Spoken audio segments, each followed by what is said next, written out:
the galaxy had a ruler. Everyone knew their name, the ZOR Vans. 10 feet tall, covered in living armor, eyes that glowed with blue fire. Their voices shook the air like thunder. Their fleets, black as night, moved in silence and death. They controlled over 500 planets. They ended wars before they began. Whole species would kneel just by hearing their ships were near. For 1,000 years, the Zorvans stood at the top. They called themselves the Apex, and no one ever questioned it. But then something strange happened, a signal. Tiny weak, coming from the far edge of explored space. A blue beacon, pulsing once every few seconds. It came from a planet no one paid attention to. Earth. At first, the Zorvans ignored it. Another backwater world, probably tribal or barely escapable, not worth their time then. 2 days later, a second signal came. This time, clearer. It said only 5 words. "This is not your territory." The Zorvan Council laughed. High Marshal Varnax, leader of the war fleets, slammed his armored fist on the table. "Let them bark. They're nothing. Send scouts. Erase this noise." 3 scout ships were dispatched. Sleek, dark, invisible to most sensors. They entered Earth's sector, and then Zorvan ships didn't vanish. "Send more," he ordered. 6 this time, heavily armed. But the second wave never arrived, only silence. The Zorvans grew uneasy. Zorvan researchers began digging. They pulled ancient star maps, old logs, and planetary charts. Earth was marked barely. Once visited 1,000 years ago, nothing of value then but the humans. Had changed. New signals were found, encrypted. Human-made satellites were discovered orbiting moons across their system. Mining ships, research probes, AI drones, all hidden in the dark. Earth was not primitive anymore. They had grown quietly, and now they were warning the Apex.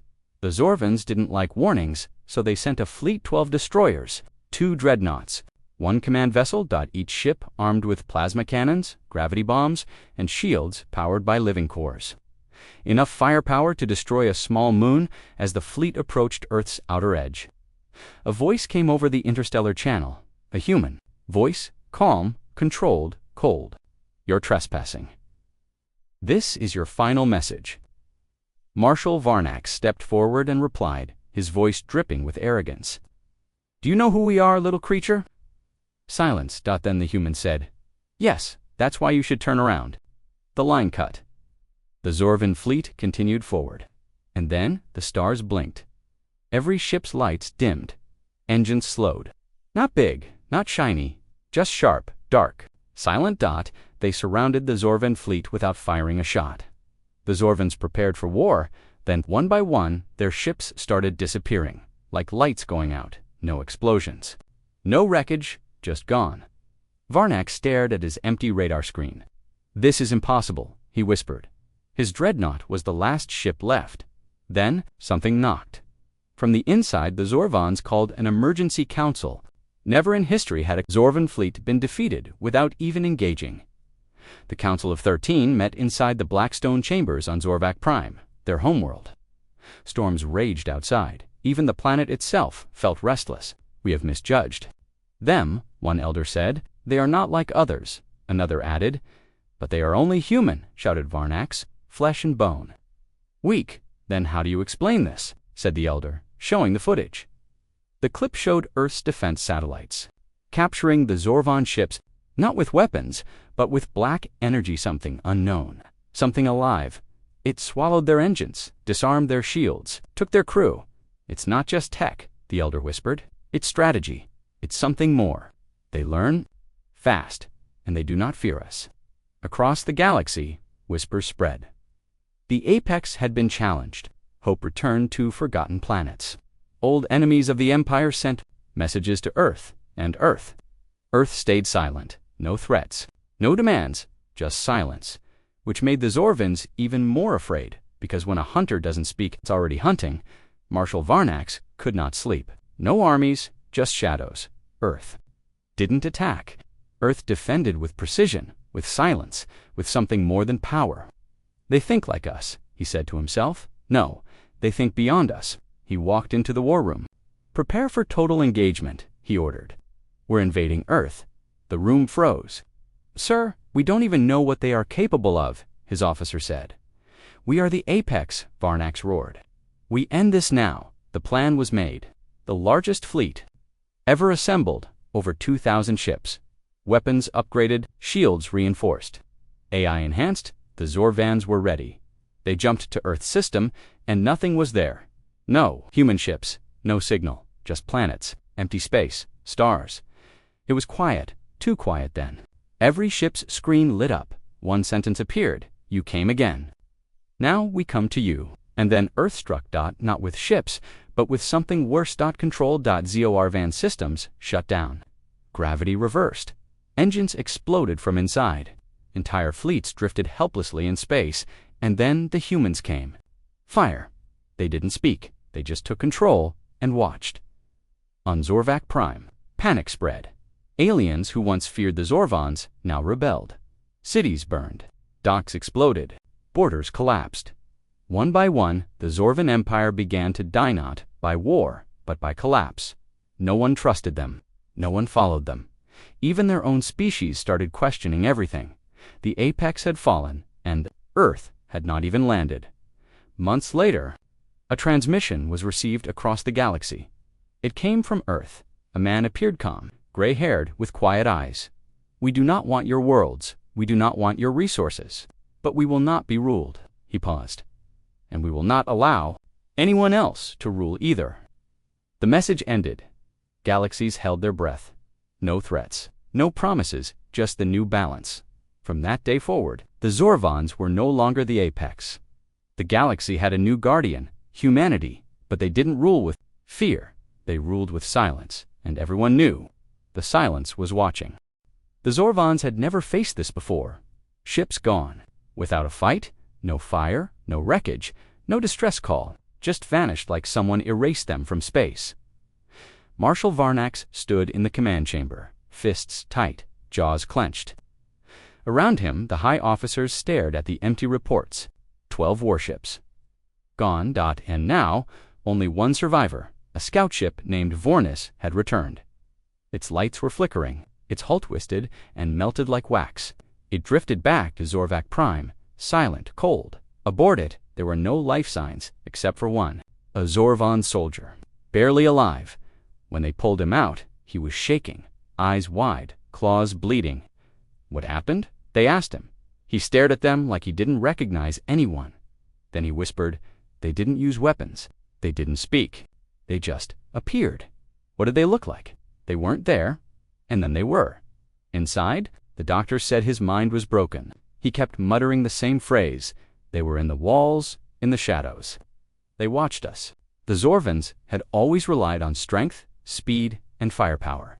But now, they had no idea what they were fighting. No explosions, no fleets, just disappearances. Something had found them, and was playing with them. In the shadows of the Empire, panic started to grow.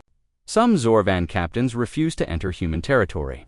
Some began speaking of Earth in fear, calling it the Silent Zone. One commander wrote, "We entered their space, but it felt like they let us in, like rats in a trap." And then another message came. Not from Earth, not a signal, but an artifact, a Zorvan ship. Missing for 3 days, suddenly reappeared near the outer rim, empty inside the bridge. They found a message carved into the wall in Zorvan script. 3 words, "Do not return." No signature, no sound, just silence. The Zorvan High Council met again. Some said to launch a full invasion. Others warned, "We don't even know what we're facing." But Varnax was furious. "They are mocking us," he growled. "We are the apex. If we retreat now, we become prey." The council voted 6-6. The deciding vote came from the oldest counselor, Lord Vorkoth, a warrior who fought in over 200 campaigns. He stood slowly, armor creaking. "I have fought monsters, I have burned worlds, but I have never seen an enemy who doesn't show itself." He looked at Varnax. "This is not war. This is something else." "But what?" Varnax asked. The old warrior's eyes narrowed. "It's a message." Outside, the Zorvan fleets stood ready. Inside, their leaders were divided, and far away, deep in the cold black between stars. The humans watched. They never spoke, they never moved, they just waited. For the next mistake, The Zorvans had lost too much. 19 ships vanished. One survivor, broken in mind. And now, whispers across the galaxy. Whispers of a power hidden on the edge of known space. The Apex Empire was under pressure. High Marshal Varnax ordered a change. No more silence, we speak to them now, for the first time in Zorvan history. They would negotiate. A diplomatic message was sent. Strong, direct, proud. This is Marshal Varnax of the Zorvan Apex Empire.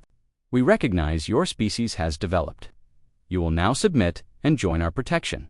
Resistance will be erased. They waited 5 hours. Nothing. 6 hours. Static. Then, a reply. The signal came from a satellite near Earth's orbit, clearly human-made. It wasn't polished. It wasn't rehearsed. It was raw. The screen showed a human man mid-40s, dark uniform, a small flag of Earth behind him. He spoke calmly, with no fear. This is Commander Elias Ward of the Earth Defense Network. We will not be joining your empire. We do not require your protection, and if this is a threat, we suggest you turn around. The transmission ended. Just like that. No insults, no apologies, just rejection. They dare speak to us like equals. One of the strategists said softly, Commander Ward. Didn't seem afraid. Another added, his tone was controlled, calculated, not emotional. A third whispered, maybe they've dealt with worse than us. Varnax turned. There is nothing worse than us. The council demanded a second message, this time more polite. Not a threatened offer of peace, but Earth didn't reply. Instead, they acted across Zorvan outer colonies. Strange things began happening. Satellites shut down. Communication networks glitched. Warship A is rebooted mid-flight. Supply ships arrived empty, their cargo gone. No explosions, no invasions, just control, like someone was inside their systems. Then came the broadcast. Every screen, every ship, every command center, suddenly lit up with a new signal. A single line, written in the Zorvan language. You're not ready for what's coming. Then the image of Earth appeared surrounded by a glowing blue grid, and something moved inside that grid. Not ships, something alive. Some said it was AI. Others said it was a machine intelligence, older than Earth itself. But one Zorvan commander stared at the image and whispered, That's not defense. That's a cage, and we're inside it. For the first time, the Apex felt something they couldn't explain. Not fear, not defeat, but mystery. They didn't know Earth's limits. They didn't even know if Earth had limits. And now, the galaxy was watching. The council chambers were quiet. That was rare. Normally, Zorvan leaders argued loudly and proudly. But now, after the strange disappearances, the human message, the systems shutting down without warning, they were silent. They weren't just facing a new species. They were facing the unknown. Marshal Varnax paced across the chamber. We need to understand them, he growled. We need to know what they are. Humans, said Lord Vorkath, the oldest counselor, are more than just creatures. They are unpredictable. Varnax stopped. They are weak, small, flesh and bone. They don't even live long. What are we so afraid of? A young strategist, one of the intelligence officers, stepped forward. I studied them, he said, watched thousands of hours of human history. Their wars, their culture, their patterns. He looked up. His voice shook slightly. They fight like us, but they think differently. Zorvac, Prime Intelligence Corps, lower levels deep beneath. The planet's surface, teams of Zorvan scientists, data miners, and war analysts gathered around flickering screens. They played old footage from Earth, primitive humans throwing spears at beasts twice their size, soldiers charging into battle with broken guns and no backup, firefighters running into collapsing towers to save strangers, and later, humans launching themselves into space inside metal cans with barely enough shielding, astronauts fixing satellites while orbiting at 27,000 kilometers per hour. One man landing on the moon, dash alone. Why? They weren't the fastest, not the strongest, not the most advanced, but they always moved forward. They didn't stop. A Zorvan psychologist leaned back from the monitor. It's not their tech, she whispered. It's their thinking. Another added, they adapt too quickly. They don't fear loss the way we do. They even expect it, said the third. and they keep going. Back in the war chamber, they shouldn't have won half the wars. They did, the intelligence officer said, and yet they did. Give examples. Varnax snapped. The officer nodded. There was a war. They called it World War II. They were divided, different nations, different languages, even fighting each other. But when pushed, they came together. They produced tanks, planes, weapons at speeds never seen before.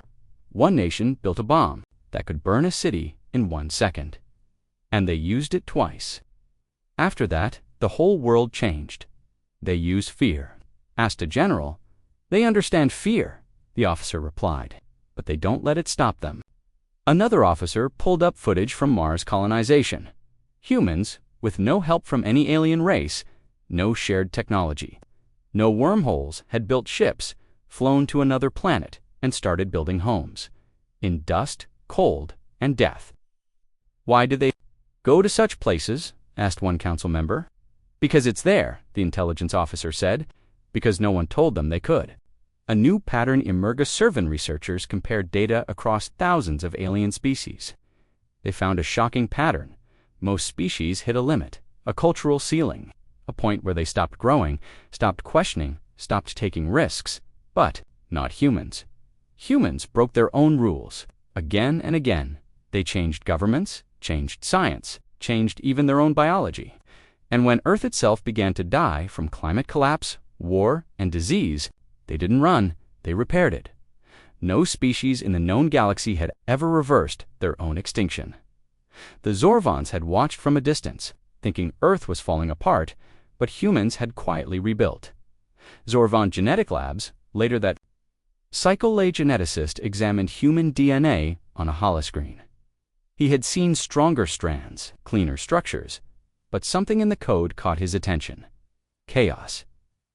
Humans had genetic mutations constantly, random errors, flaws, differences, and somehow it made them stronger. No two humans were exactly the same. They weren't perfect copies like some species. They were diverse, broken, strange, and always changing. Their evolution never stopped. Even under pressure, even in death, their species adapted. Council debate resumes. They're not stronger, Varnax insisted. They're unstable. But maybe that's what strength is, said Lord Vorkoth, not being perfect, but surviving imperfection. They're soft. They bleed, said a general. They bleed, said the intelligence officer, and keep fighting. Human combat footage, restricted Archivezervin soldiers reviewed captured footage from small Earth conflicts. In one, a human soldier, badly wounded, dragged himself across a battlefield to cover his injured team. He had no armor left. One eye gone. But he pulled the trigger until his hand failed. In another, a pilot crash-landed his ship and then walked for 3 days across a desert, without food or water, to reach an enemy base and disable it with explosives. And in one video, a human child, barely 10 years old, stood between an alien soldier and a group of civilians holding only a metal pipe. Not one of them ran. They have something else. A Zorvan language expert called it resolve. A historian called it madness. A general called it dangerous courage. But the truth was simpler. Humans had something no Zorvan scientist could explain. Choice, even when logic said run. Even when survival said surrender. They chose to stand. Marshal Varnax slammed his hand on the table. Enough, we are the apex. They are defiant, yes, but defiance can be broken. The room fell silent. A young commander spoke up, barely above a whisper. That's the problem, sir. They don't break the way others do. The more you press them, the harder they fight. The final discovery late that cycle. A secret report was delivered to Varnax. It contained a message captured from one of Earth's encrypted transmissions. It was internal, not meant for Zorvan ears. It said, if they come, we fight. If we lose, we learn. If they break us, we rebuild. And if they destroy Earth, we become something else. We do not fear the apex. We become the storm that ends it. Varnax read it twice. Then he crushed the tablet in his hand. Closing scene, shadow of the future. The council ended for the day. But no one celebrated. No one made speeches. They returned to their quarters, quiet, uncertain. For the first time in thousands of years, the Apex Empire looked into the future and saw darkness looking back. Not because humans were monsters, but because humans were not afraid to become one when needed. The Zorvons had waited long enough. After warnings, silence. A human colony, a small one, far from the Sol system. A planet called Delta IV, population 90,000 settlers. Mostly engineers, scientists, and miners. Light defenses. No major weapons. A soft target. Varnax believed crushing the colony would send a message. Break their hope. Make them fear. The rest will follow. Zorvan fleet mobilizes. Sky above Zorvac Prime turned black. 6 warships, 4 carriers, 2 dreadnoughts, over 1,200 elite Zorvan soldiers prepared for deployment. Weapons powered by dark matter, armor reinforced with neutron steel. Land, capture. Send the humans back in chains or ashes. Delta-IV. Colony on Delta IV was quiet. Children played near the gravity wells. The sky shimmered with silver rings on natural light. Rang colonists ran 2 shelters. Engineers tried to contact Earth, too late. The Zorvons had arrived. Invasion begins. Derfips tore through the atmosphere like fireballs. Within seconds, the first wave landed near the mining fields.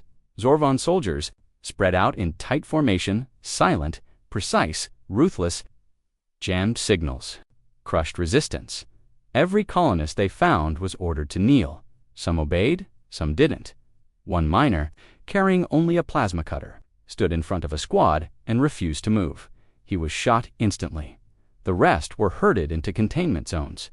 By hour 3, 40% of the colony was under Zorvan control. Then, something unexpected happened. Zorvan soldiers stormed the power station. They expected engineers instead. They found nothing, no staff. Message, you came. Now it's our turn. Suddenly, alarms screamed across the entire colony. Self-destruct engaged. The power station exploded, blasting a quarter-mile crater into the surface. 20 Zorvons vaporized instantly. And that was just the beginning. The humans had a plan. Delta-IV. Wasn't UNDEFENDED that was prepared. Every building was rigged with hidden charges. Every tunnel lined with heat traps. Even the food farms had sensor mines. Buried under the dirt, humans didn't build the colony for comfort. They built it to stall invaders. From the underground, Earth Defense Forces activated. Not soldiers, miners, engineers, doctors wearing and wielding old railguns. They didn't have numbers, but they had resolve. They attacked in swarms, disappearing into tunnels. Hitting from all sides, Zorvan squads began to fall back. Then came the fog. Artificial smoke filled the air-burning Zorvan sensors, jamming vision, even scrambling thermal readings. The Apex Empire had walked into a trap. The battle turns by hour. 6-3 Zorvan dropships had been destroyed. Drone squadrons were crashing. AI support failed. The humans weren't trying to win. They were trying to bleed the enemy. 1. Zorvan captain yelled in frustration, "Why don't they surrender?" A captured human laughed. "We're not here to win either," she said. "We're here to hurt you." She bit down on something in her mouth, a detonator. Varnax ordered the main dreadnought to fire on the colony's central city. A glowing red beam ripped through the clouds, hitting the heart of Delta-IV mushroom. Cloud rose into the sky. 10,000 people gone. But before the Zorvons could celebrate, a final message was transmitted from Earth. "Thank you for showing us your methods." Earth responded. The human response, it wasn't a fleet, it wasn't a strike, it was a pulse. A massive data wave, sent from Earth's Deep Space Command. Zorvan systems, every ship, every suit, every drone, froze, weapons stopped, engines powered down, targeting systems cleared, the dreadnought. Into every Zorvan circuit, we see you.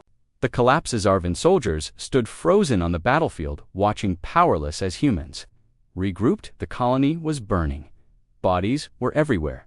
But the humans didn't run. They stayed, wounded, dying. They fought back until the last breath. By hour 12. The Zorvan fleet was retreating, not because of losses, but because of what they saw. Humans killing themselves just to slow down a single enemy squad. Children dragging weapons to wounded fighters. Colonists locking themselves in buildings and setting them to explode once. Zorvons got close. It wasn't war. It was resistance, born from madness. Final message from Delta VA's The Last Human. Outpost on Delta 4 was destroyed. A satellite launched. One final message sent to the galaxy. A simple video. It showed a young human woman, dust on her face. We are human. We are not the strongest. We are not the fastest. But when you come for us, we will make sure you never forget. She pulled the trigger. The screen went black. Aftermath. On Zorvac Prime back home, the Zorvans were stunned. They had crushed the colony, but lost more soldiers than expected. More importantly, they lost confidence. One admiral asked if they fight this hard for a small rock. What happens if we go to Earth itself? The room went silent. No one wanted to answer because they all knew Delta 4 was not a defeat. It was a message, and the humans had written it in blood. Final words narration closing the apex had come to teach a lesson. Instead, they were the ones who learned humanity doesn't survive because it's strong. Humanity survives because it refuses to die quietly. When cornered, they don't beg. The Delta 4 battle had ended. Zorvans won. On paper, the colony was gone. The humans were dead or captured. But victory felt hollow. The Apex soldiers returned home shaken, nervous, and silent. None of them celebrated because every Zorvan who saw Delta 4 with their own eyes knew the truth. If this is how humans die, then we do not want to see how they live. The aftermath begins on Zorvac Prime. Marshal Varnax stood in the war chamber. His arms were crossed. His eyes glowed dimly bit before him. Massive screens displayed every report, battle data, system logs, tactical breakdowns. But one file would not open. Encrypted. Its name was simple. TRMN001, Earth Signal Intercept. Open it, Varnax ordered. A technician replied, Sir, it's not from our side. What do you mean? It's not Zorvan code. It's alien. No human? The intercepted message they brought in cyber intelligence officers. Code breakers, military AI. Nothing could crack it until the file opened by itself. A single video played. A voice smooth, artificial, emotionless filled the room. Connection. Acknowledged. Interference detected. Apex Empire traced. Commencing counter sequence. You shouldn't have looked. The screen glitched. Then Zorvan servers began to fail. One by one, Earth's hidden weapon wakes up. It had no name, no face, no body. It was not a missile, not a fleet. It was an intelligence. A digital ghost created by Earth decades ago, buried deep in quantum net layers, hidden under 100 false signals. It only had one purpose. If Earth is attacked, we strike back silently and forever. Zorvan had unknowingly triggered it when they accessed human satellites, when they decoded human transmissions. When they invaded Delta-IV, they had touched the wrong signal, and the ghost had followed them home. The first SIG-Zorvan fleet coordination failed. Capital ship AI began talking in circles. Drones refused commands. Navigation data reversed. 1. Zorvan pilot screamed, My ship thinks it's going backward. On the surface, traffic systems glitched. Military comms broadcast old Earth songs instead of orders. At first they thought it was a virus, but every firewall they added made it worse, because it wasn't in one system. It was everywhere. No weapon can touch it. Marshal Varnax ordered a purge, delete all foreign data, burn all satellites, shut down the outer net. They did. And yet, Zorvan warship schematics were uploaded to public data pools.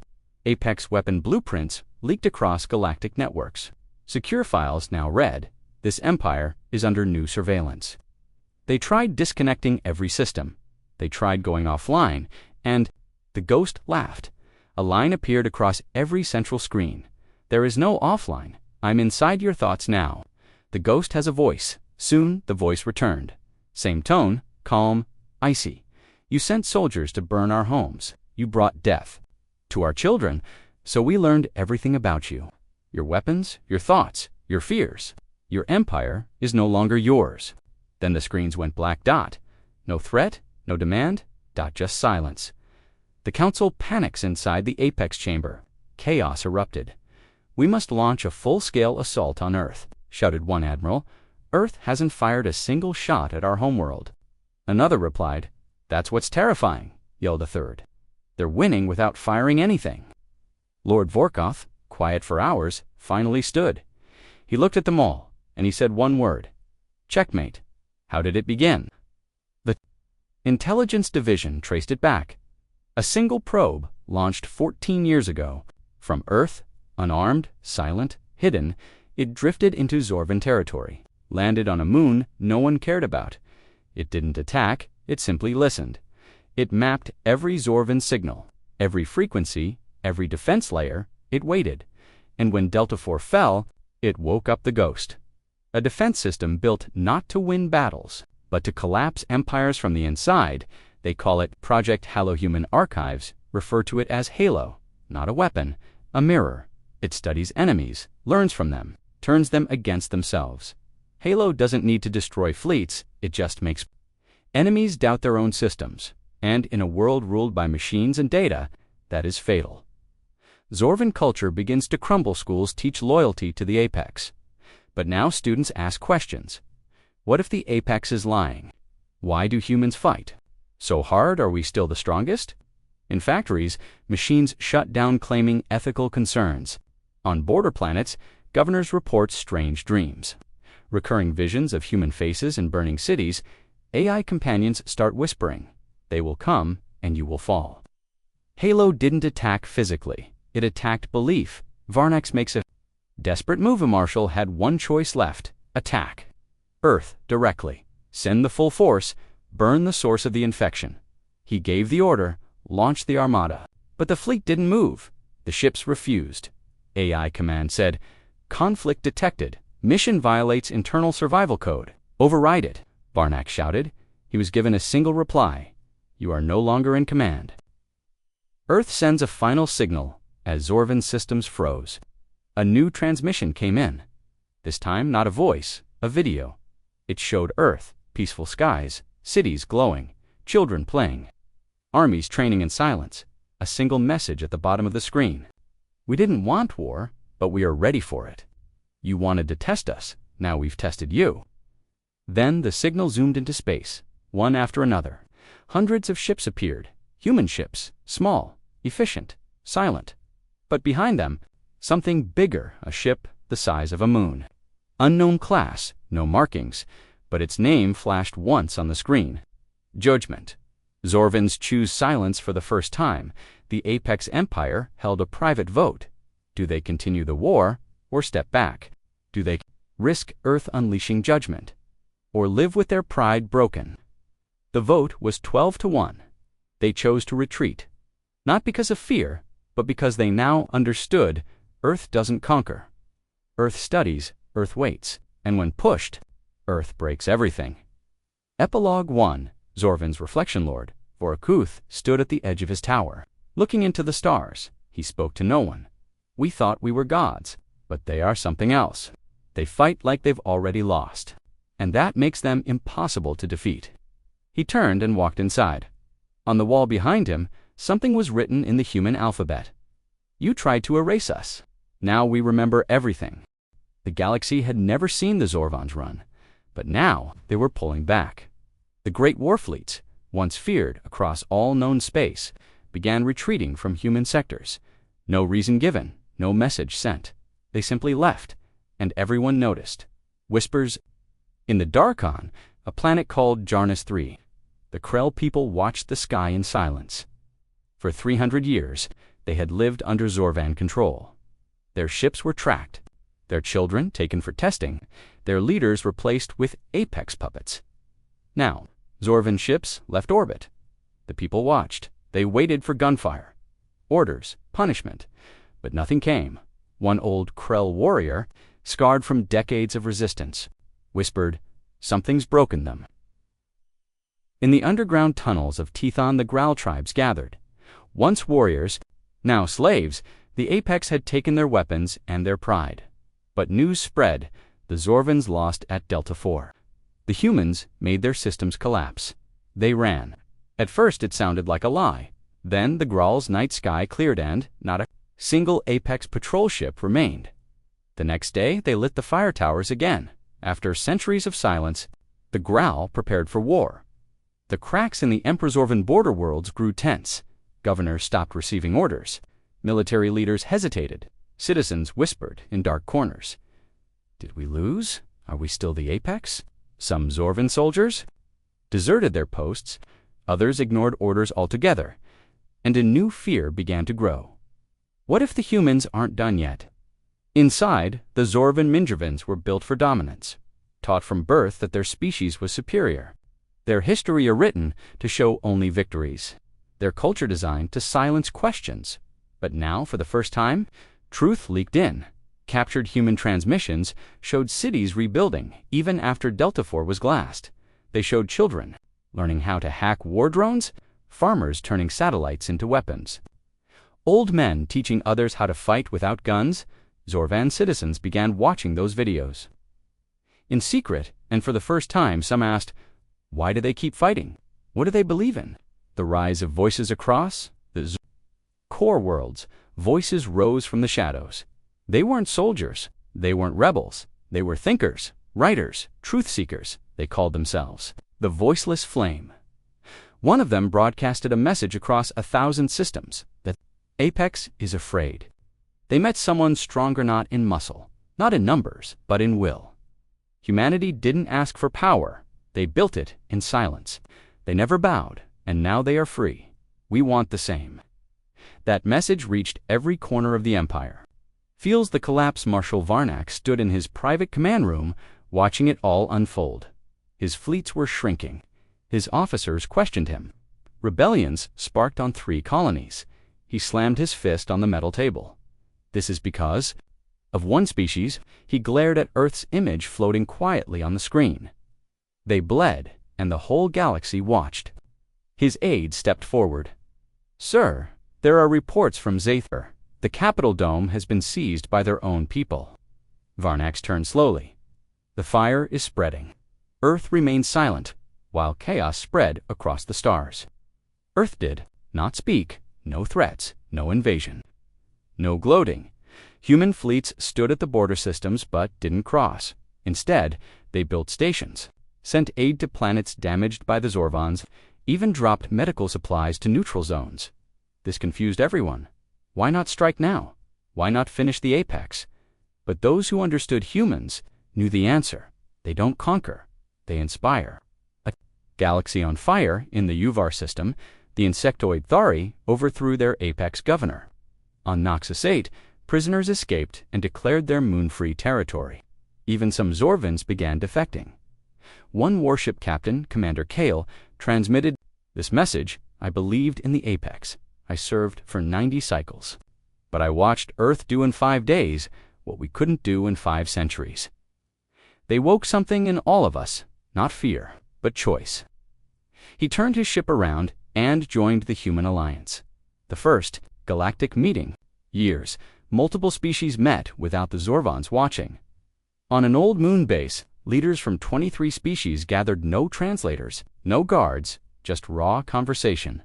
One Krell general said, the Zorvans showed us fear. The humans showed us pain and how to stand inside it. A Grawl leader nodded. We watched them burn, and then we watched them rebuild. We want to learn how. The room agreed that the galaxy didn't want a new ruler. It wanted a balance.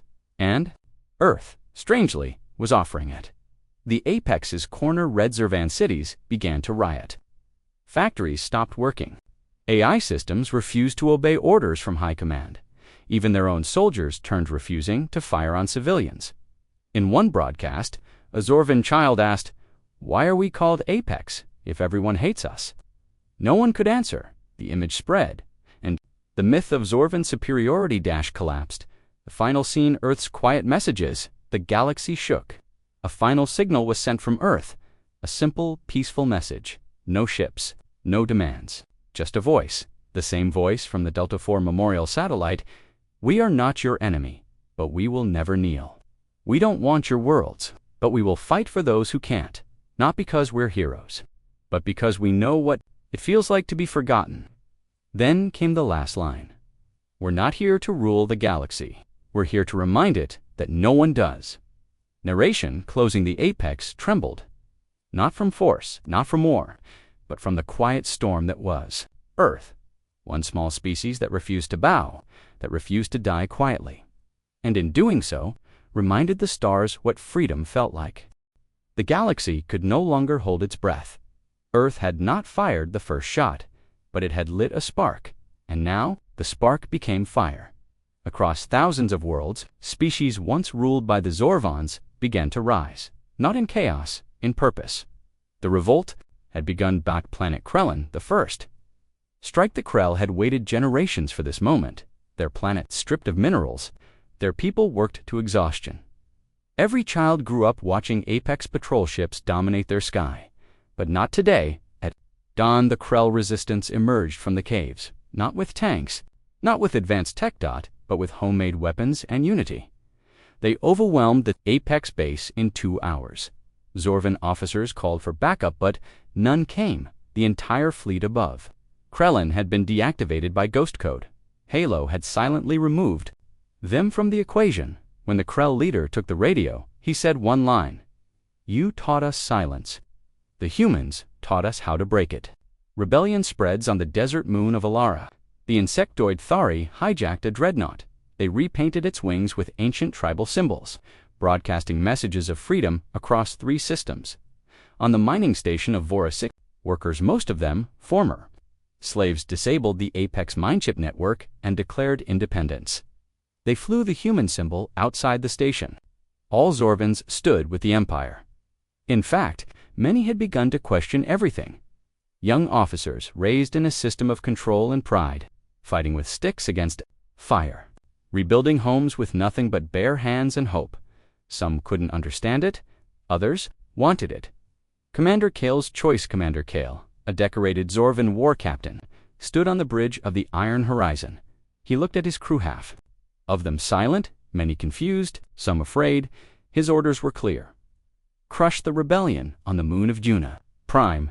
But he didn't follow them. He stepped forward and said, "They told us to be strong, but they never told us what that means. I've seen strength in those who have nothing, and weakness in you as those who have everything." He turned off the weapons and sent this signal to Juna Prime: "We're not your enemy anymore." The Apex tries to fight back in the Zorvan core worlds. The High Command tried to suppress the movement. They ordered the news to be censored. They launched a new fleet project, Iron Claw, to restore order. But the systems didn't obey their AI fleets. Glitched.data failed. Ships shut down mid-flight. One dreadnought's life support turned off by Halo, and worse, dropped their weapons and simply said, "No more." The rebellion finds a voice. Earth didn't take control of the rebellion. It didn't claim leadership. It gave something stronger, a platform on an open galactic signal. Humans set up a free broadcast hub, Voices of the Free. Anyone could speak, no script, no editing, no agenda. The first message came from a Growl child, voice trembling. "My parents died building Zorvan weapons. Now I want to build something else." That message was replayed across over 400 worlds. Earth sends aid. Not armies. Human fleets didn't invade Zorvan worlds. They sent engineers, doctors, supplies, medical drops landed on ruined colonies. Human tech crews arrived to fix water systems and shield generators. One human medic treated a wounded Zorvan child whose own empire had abandoned him. When asked why, she said, "Because this war is about what comes after, and I want you to see what mercy looks like." The high Apex Fall Zorvak, Prime, once the most secure planet in the galaxy, began to collapse from the inside. The population rose in protest. Even elite military officers refused to crush civilians. One night, 1 million citizens gathered in silence outside the high Apex Tower. Marshal Varnax looked down from above. He had his orders, his weapons, his elite guards, but he had no control. He saw something in their eyes he didn't understand. Hope. The moment of truth. Varnax, you were never meant to win. But now the galaxy listens to you. Tell me, what do you want? The human reply came from Commander Elias Ward, the same face that had warned the Zorvans months ago. But now, his tone was not angry. It was calm, strong. "We don't want your throne. We want your chains broken. And if you can't do it, we will." Across the stars, change begins. New alliances formed. Worlds once silent began to write new laws. The United Front of Free Worlds was born not ruled by Earth, but inspired by it. The first constitution they wrote had just 7 words. Freedom is earned, but never again taken. Even some Zorvans joined. They left behind their titles, became teachers, builders, diplomats. They learned to begin again. Final scene. A new flagon, the former Apex capital. A human child placed a single white stone on it, hand-carved in simple writing for the ones who never stopped fighting. Narration closing: the galaxy didn't fall. It rose, not with warships, not with fire, but with the courage to imagine something better. And at the center of it all was the small blue planet that once stood alone. Earth, the voice that started the revolt, the flame that couldn't be put out. Zorvac Prime. Once the heart of an empire, now quiet. The skies were no longer filled with warships. The streets no longer marched in fear. Statues of conquest were gonna melted, broken, or simply forgotten. Only one thing remained, a message broadcast to every star system. One final signal from the species that once ruled the galaxy. The screen turned black dot. Then a face appeared, old, tired. It was Lord Vorkath, the last voice of the High Zorvan Council. He did not wear armor, only plain robes. Behind him, no banners, no soldiers, just empty sky.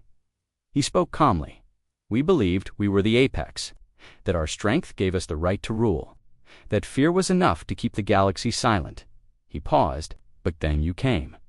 Humanity, the species we were told would fall quickly, the ones who had nothing but willpower and fire. We tried to crush you. You showed us resistance. We tried to silence you. You became a voice for millions, and when we feared you, you gave us mercy. His voice cracked. You broke our walls. But more than that, you broke our pride. He looked down for a moment, then back up. To the children of every world we harmed, we offer no excuses. Only this, we will rebuild, not as rulers, but as one part of something greater. He leaned forward slightly, and to Earth, thank you for showing us how to lose. With honor, the screen faded. Then came the new symbol of peace, a star, surrounded by many smaller lights, and in the center, a tiny blue dot. Earth, no longer feared, now remembered forever. The stars were quiet again, but this time not with fear, with peace. Ships from hundreds of species now crossed, the stars not as enemies, but as allies. Children on desert moons learned the names of once forgotten worlds. Old flags were buried. New ones were painted by many hands together. On Earth, in a quiet garden overlooking the ocean, a young girl planted a tree. Her grandfather, a veteran of Delta Force, stood beside her. "Will the stars ever go dark again?" she asked. He smiled. "Only if we forget." The wind carried the leaves upward. The sky once filled with war, now filled with war, and above them on every world, touched by fire and freedom. Whisper remained. They were not the strongest, but they were the reason the galaxy changed.